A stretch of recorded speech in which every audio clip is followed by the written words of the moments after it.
नमस्कार। आप देखना शुरू कर दिए हैं सारण अब तक। जब से महाराजगंज लोकसभा क्षेत्र से राजद के प्रत्याशी के तौर पर टुन्ना पांडे ने अपने नाम का ऐलान किया है, उसके बाद से महाराजगंज में हलचल बढ़ गई है। और इस हलचल के बीच प्रभुनाथ सिंह परिवार से कोई भी स्पष्टीकरण अभी तक नहीं आया है। इस चुप्पी से यह कयास लगाया जा रहा है और यह कहीं यह इशारा तो नहीं है आने वाले बहुत बड़े तूफान, या यूं कहा जाए सारण में अब प्रभुनाथ सिंह का सिक्का नहीं चलता है। क्या प्रभुनाथ सिंह का राजनीतिक वर्चस्व कम हो गया है? ऐसे में इसलिए कह रहा हूं कि अगर ऐसा नहीं होता तो राजद ऐसी हिम्मत कभी नहीं दिखाता, क्योंकि पूरा सारण ही नहीं बल्कि बिहार में प्रभुनाथ सिंह का एक बड़े नेता के रूप में जाने जाते हैं। प्रभुनाथ सिंह का अपना फैन फॉलोइंग भी है। अभी भी स्थिति चाहे जो हो, सारण में प्रभुनाथ सिंह के समर्थक की कोई कमी नहीं है। सिवान में जिस तरह से शहाबुद्दीन हो या ना हो, लेकिन आज भी इतना यह तय है कि सिवान में शहाबुद्दीन के समर्थकों की एक बहुत बड़ी फौज है। इस तरह सारण में भी भले ही आज प्रभुनाथ सिंह जेल के अंदर हैं, लेकिन उनके समर्थक की एक अच्छी खासी संख्या मौजूद है और वो चुनाव में दिखती भी है। क्या प्रभुनाथ सिंह की अनुपस्थिति में सारण की राजनीतिक में उनका वर्चस्व कम हो गया है और इसलिए राजद उसे अब इग्नोर कर रहा है? अब यह सवाल है कि उस महाराजगंज से जहां प्रभुनाथ सिंह 4 बार सांसद रहे हैं, इसलिए वो एक बार जदयू से सांसद रहे, एक बार राजद से, लेकिन उस जगह से क्या प्रभुनाथ सिंह की पकड़ कमजोर हो गई है कि उन्हें टिकट तक नहीं मिल रहा है? तेजस्वी ने प्रयोग के तौर पर महाराजगंज को एक नया प्रयोगशाला बनाने वाले हैं। तो अब आइए महाराजगंज के चुनावी इतिहास पे एक नज़र डालते हैं और प्रभुनाथ सिंह के भी वजूद पर एक नज़र डालते हैं कि प्रभुनाथ सिंह कैसे आगे बढ़े। और एक समय था जब प्रभुनाथ सिंह के सारण में उनका सिक्का चलता था। प्रभुनाथ सिंह मतलब सारण की राजनीति का वह योद्धा जिसके इशारे पे पत्ता डोलता था। कभी प्रभुनाथ सिंह के पहले सारण में लालू यादव, उदित राय छपरा में राज करते थे, उनके इशारे पर छपरा की राजनीति चलती थी। लेकिन जब प्रभुनाथ सिंह सारण की राजनीति में एंट्री मारे तो उसके बाद से सारे समीकरण ध्वस्त करते हुए पूरा समीकरण प्रभुनाथ सिंह के इर्द गिर्द घूमता रहा।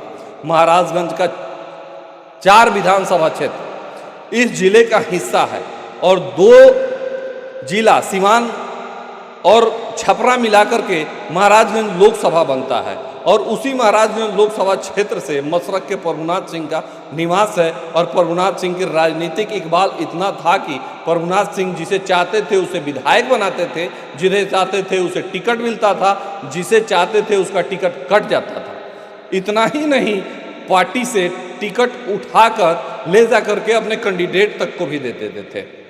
गठबंधन चाहे किसी से भी हो, ऐसा राजनीतिक मौजूद था कि प्रभुनाथ सिंह जब चाहते थे तब अधिकारी बैठते थे, जब चाहते थे तो अधिकारी का ट्रांसफर होकर के वो कहीं और चले जाते थे।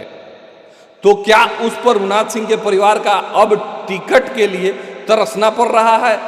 यह सवाल अभी इसलिए है कि राजद अभी तक इसका कोई भी स्पष्टीकरण नहीं दिया है। आपको बताते चले कि पहली बार प्रभुनाथ सिंह निर्दलीय विधायक के तौर पर मशरक विधानसभा से चुनाव जीते, उसके बाद पीछे मुड़कर कभी नहीं देखे। 90 के चुनाव में उन्होंने जनता दल के टिकट पर जीत हासिल की। 95 में लालू के विरोध के बाद उनके शागिर्द कहे जाने वाले अशोक कुमार सिंह का वहां से टिकट मिला और वो चुनाव जीत गए। उस समय प्रभुनाथ सिंह बीपीवा के गठबंधन आनंद मोहन के साथ किए थे और वह चुनाव हार गए। अशोक सिंह की कुछ दिन के बाद पटना में हत्या हो जाती है और उसके आरोप प्रभुनाथ सिंह पर लग जाता है और प्रभुनाथ सिंह जेल में बंद हो जाते हैं। जेल में बंद होने के बाद प्रभुनाथ सिंह यह कसम खाते हैं कि लालू यादव को सत्ता से जब तक उखाड़ नहीं फेंकेंगे तब तक खादी नहीं पहनेंगे। और फिर समय की गति जो है वो चलते जाती है और 98 में पहुंच जाती है और प्रभुनाथ सिंह लोकसभा की तैयारी करते हैं और पहली बार चुनाव महाराजगंज से लड़ते हैं। प्रभुनाथ सिंह की बम्पर जीत होती है। इसके बाद लोकसभा के चुनाव में भी प्रभुनाथ सिंह पीछे मुड़कर नहीं देखे। 99 में भी प्रभुनाथ सिंह जीत हासिल किए। 2004 में चुनाव में जितेंद्र स्वामी राजद के प्रत्याशी के तौर पर जितेंद्र स्वामी चुनावी मैदान में थे और उन्होंने पराजित कर दिया। उसके बाद 2009 में चुनाव में उनके पिताजी जितेंद्र स्वामी के पिता उमाशंकर सिंह राजद प्रत्याशी के तौर पर पराजित किए। इसके बाद प्रभुनाथ सिंह ने पल्ला बदला और लालू के साथ हो गए।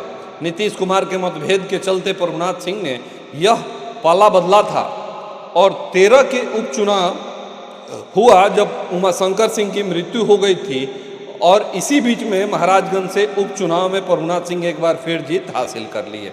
लेकिन 14 के चुनाव में मोदी लहर आया और प्रभुनाथ सिंह लालू यादव के साथ खड़े थे, तब भाजपा के प्रत्याशी जनार्दन सिंह सिग्रीवाल ने प्रभुनाथ सिंह को पराजित कर दिया।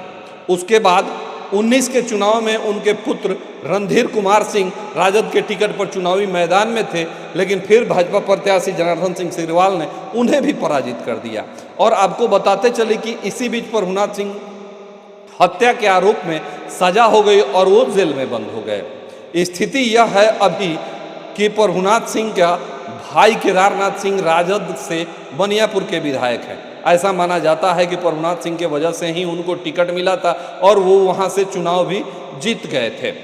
अगर यह स्थिति यह है तो अभी का जो हालिया स्थिति है और इस स्थिति में अगर टूना पांडे जी चुनावी मैदान में उतरते हैं तो अगर राजद उनको अपना उम्मीदवार बनाती है तो कहीं ना कहीं प्रभुनाथ सिंह के परिवार का एक बहुत बड़ा बगावत झेलना पड़ेगा। राजद से उन्हें लोहा लेना है क्योंकि एक विधायक तो खुद प्रभुनाथ सिंह के परिवार के हैं। तो चलिए और समीकरण क्या बनता है, क्या वास्तव में राजद से टूना जी पांडे टिकट की घोषणा करती है या नहीं, यह समय आएगा तो पता चलेगा। फिलहाल अगर आप हमारे चैनल को लाइक और सब्सक्राइब नहीं किए हैं तो आप हमारे चैनल को लाइक, सब्सक्राइब और शेयर करें।